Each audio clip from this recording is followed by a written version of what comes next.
പുതിയൊരു വീഡിയോയിലേക്ക് സ്വാഗതം. ഈ വീഡിയോയും ഹൈറിച്ചിനെ കുറിച്ച് തന്നെയാണ്. നമുക്കറിയാം, ഹൈറിച്ചുകാർ ഒരുപാട് ആൾക്കാർ, 16 ലക്ഷം ആൾക്കാർ പ്രാഗിക്കൊണ്ടിരിക്കുന്ന, ശപിച്ചുകൊണ്ടിരിക്കുന്ന, അല്ലെങ്കിൽ അവർക്ക് ഈ ഗതി വരുത്തി വെച്ച ആള് എന്ന് കരുതി ഇരിക്കുന്ന ഒരാളാണ് ശ്രീ അനിലക്കര.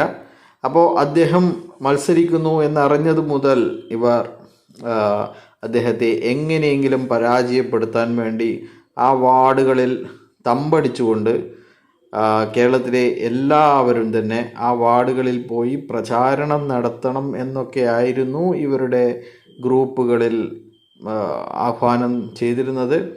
എന്നാൽ നമുക്കറിയാം, ആ ഒരു വാർഡ് എന്ന് പറയുന്നത്, അനിലക്കര മത്സരിക്കുന്ന 15ാം വാർഡ് എന്ന് പറയുന്നത് കാലാകാലങ്ങളായി, കഴിഞ്ഞ 15 വർഷമായി അവിടെ കോൺഗ്രസ് ജയിച്ചു വരുന്ന ഒരു മണ്ഡലമാണ്.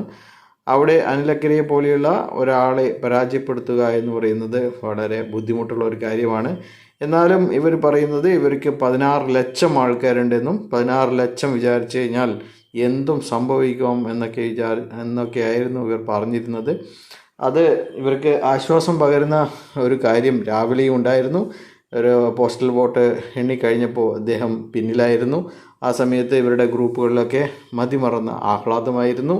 എന്നാൽ ഉച്ചയ്ക്ക് 12 മണിയോടുകൂടി അദ്ദേഹം ജയിച്ചതിന് പിന്നെ ആ ആഹ്ലാദമൊക്കെ കെട്ടടങ്ങി എന്നുള്ള കാര്യങ്ങളാണ്. ഒരു പക്ഷേ അദ്ദേഹം ആ പഞ്ചായത്തിൻ്റെ പ്രസിഡന്റ് ആവാൻ വരെ സാധ്യതയുണ്ട്. ആ ഒരു പഞ്ചായത്തിൽ ഭൂരിപക്ഷത്തിന് 11 മണ്ഡലങ്ങളിൽ 11 വാർഡുകളിലാണ് ജയിക്കേണ്ടിയിരുന്നത്. എന്നാൽ നിലവിൽ UDF 9 സീറ്റുകളിലാണ് ജയിച്ചിരിക്കുന്നത്. അതിനാൽ തന്നെ അവിടെ ഏറ്റവും വലിയ ഒറ്റകക്ഷി എന്ന രീതിയിൽ ഒരുപക്ഷെ ആ പഞ്ചായത്തിൻ്റെ പ്രസിഡന്റ് ആവാൻ സാധ്യതയുണ്ട് അനിലക്കര. ഇനി അദ്ദേഹം ആവുമോ എന്നുള്ള കാര്യങ്ങളൊന്നും നമുക്കറിയില്ല. എന്തായാലും ഒരുപാട് ഹൈറിച്ചുകാർ പ്രതീക്ഷിച്ച അതിന് വിപരീതമായാണ് അവിടെ ഫലമുണ്ടായിരിക്കുന്നത് എന്നുള്ളത് പറയാതെ വയ്യ. അതുകൊണ്ട് തന്നെ ഹൈറിച്ചുകാർ എല്ലാവരും തന്നെ കടുത്ത നിരാശയിലുമാണ്. എന്തായാലും ഇലക്ഷൻ കഴിയുന്നതോടുകൂടി ജനങ്ങൾക്ക് പണം കിട്ടാൻ വേണ്ടിയിട്ടുള്ള പ്രവർത്തനങ്ങളിൽ അനിലക്കരയുടെ സഹായം ഉണ്ടാവുമെന്ന് കരുതുന്നു.